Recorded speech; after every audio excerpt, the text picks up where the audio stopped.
The Roman Catholic tradition of the veneration of Mother Mary contradicts the biblical doctrines and the apostolic tradition and ends up as an unbiblical practice similar to the non-Christian traditions of goddess worship.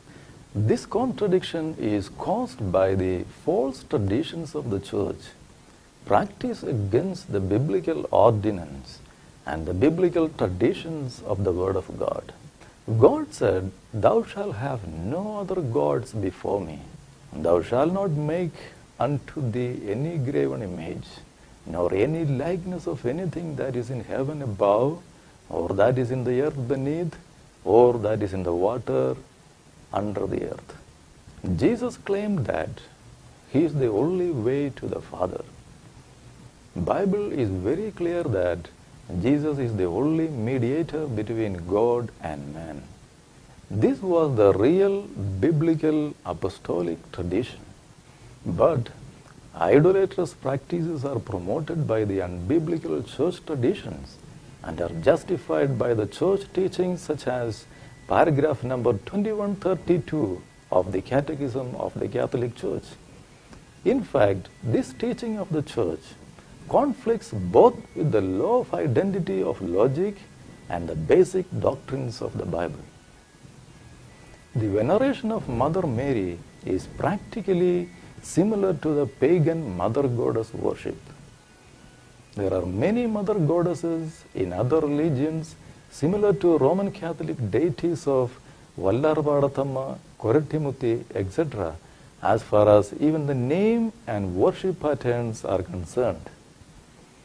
There is no essential practical distinctives or differences between Mary as the Mother of God and the mother goddesses of other religions as far as the biblical doctrines are concerned.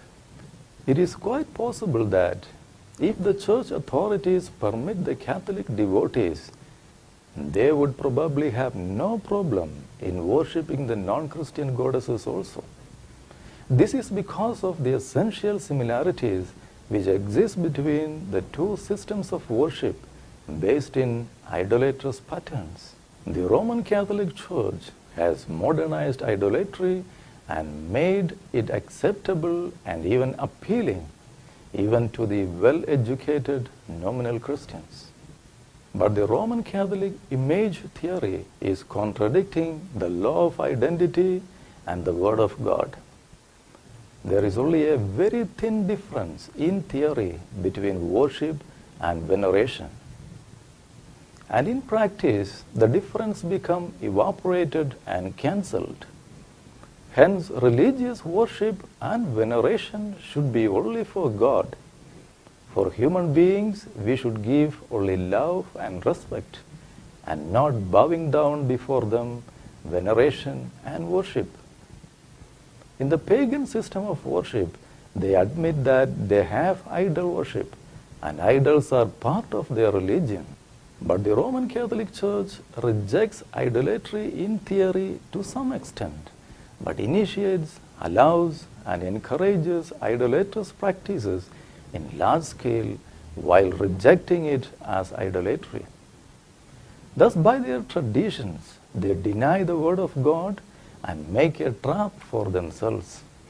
Cursed is the man who trusts in man and practices man-made systems of worship.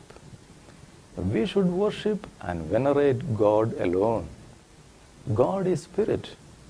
Those who worship Him must worship in spirit and in truth, not in images.